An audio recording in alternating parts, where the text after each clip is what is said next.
అందరికీ నమస్కారం. Welcome to SR spicy kitchen. ఈరోజు మన ఛానల్లో ఎగ్ కీమా కర్రీ ఎలా తయారు చేయాలో చూద్దామండి.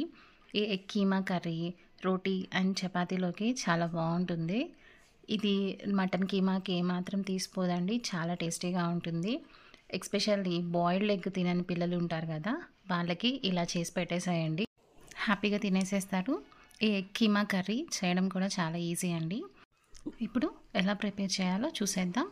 ముందుగా స్టవ్ ఆన్ చేసుకొని బాండలు పెట్టుకొని అందులో 1 స్పూన్ వరకు ఆయిల్ వేయండి. అలాగే ఒక అర స్పూన్ వరకు జీలకర్ర, ఒక మీడియం సైజ్ ఆనియన్ తీసుకొని ఇలా సన్నగా తరిగి పెట్టుకున్నది యాడ్ చేసేసేయండి. ఒకసారి ఆనియన్స్ అంతా మిక్స్ చేసేసి గోల్డెన్ బ్రౌన్ కలర్ వచ్చేంత వరకు ఆనియన్స్ వాడనివ్వండి. ఒక 1 or 2 మినిట్స్కి అంతా ఇలా గోల్డెన్ బ్రౌన్ కలర్లోకి వచ్చేస్తుంది. ఇప్పుడు ఇందులోకి మనం 1 స్పూన్ వరకు అల్లం పేస్ట్ యాడ్ చేసుకుందామండి. 1 స్పూన్ అల్లం పేస్ట్, అలాగే ఒక స్పూన్ వరకు సాల్ట్, అర స్పూన్ వరకు పసుపు, 1 స్పూన్ వరకు ధనియాల పొడి, 1 స్పూన్ కారం, 1 స్పూన్ వరకు గరం మసాలా, ఇవి మొత్తం యాడ్ చేసేసుకొని ఈ మసాలాలంతా పచ్చివాసన పోయేంత వరకు కొంచెం సేపు వాడనివ్వండి. 1 నిమిషం పాటు వాడితే సరిపోతుంది. చూడండి, ఈ మసాలాలంతా బాగా వాడిపోయింది. ఇప్పుడు 2 మీడియం సైజ్ టమాటాలను తీసుకొని సన్నగా కట్ చేసుకున్నవి అవి కూడా ఇందులో యాడ్ చేసేద్దాము. యాడ్ చేసి ఒకసారి అంతా మిక్స్ చేసేసి ఈ టమాటాలు బాగా సాఫ్ట్ అయ్యేంత వరకు సిమ్లో పెట్టుకొని బాగా మగ్గనివ్వండి. ఒక 5 నిమిషాల లోపల ఇవి మగ్గిపోతాయి. ఆ లోపల బాయిల్డ్ ఎగ్స్ 2 బాయిల్డ్ ఎగ్స్ తీసుకొని ఇలాగా గ్రేటర్తో తురమండి. మీరు కావాలంటే కట్ చేసుకోవచ్చు, బట్ గ్రేటర్తో తురిమితే బాగుంటుంది, సన్నగా బాగా వస్తుంది. చూడండి, ఇట్లా గ్రేటర్తో తురిమేసినాక ఇట్లాగా పొడి పొడిగా వస్తుంది కదా. సో దీన్ని పక్కన పెట్టేసుకుందాము.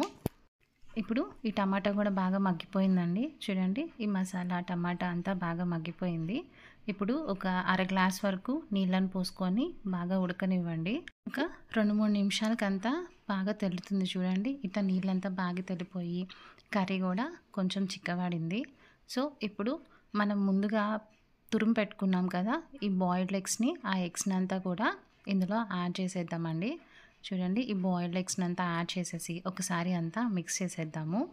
ఈ బాయిల్డ్ ఎగ్స్కి ఈ మసాలా అంతా బాగా పట్టించేంత వరకు ఒక 2 నిమిషాల పాటు మీడియం ఫ్లేమ్ మీద పెట్టి మగ్గనివ్వండి, మరి ఎక్కువగా కదపొద్దండి. సో ఒక 2-3 నిమిషాల తర్వాత ఇలా కర్రీ అంతా బాగా దగ్గర పడిపోతుంది కదా. ఇప్పుడు లాస్ట్గా కొంచెం కొత్తిమీరని కట్ చేసుకొని కూరలో యాడ్ చేసుకుందామండి.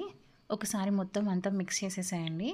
అంతేనండి, ఎంతో టేస్టీగా ఉండే ఎగ్ కీమా కర్రీ రెడీ.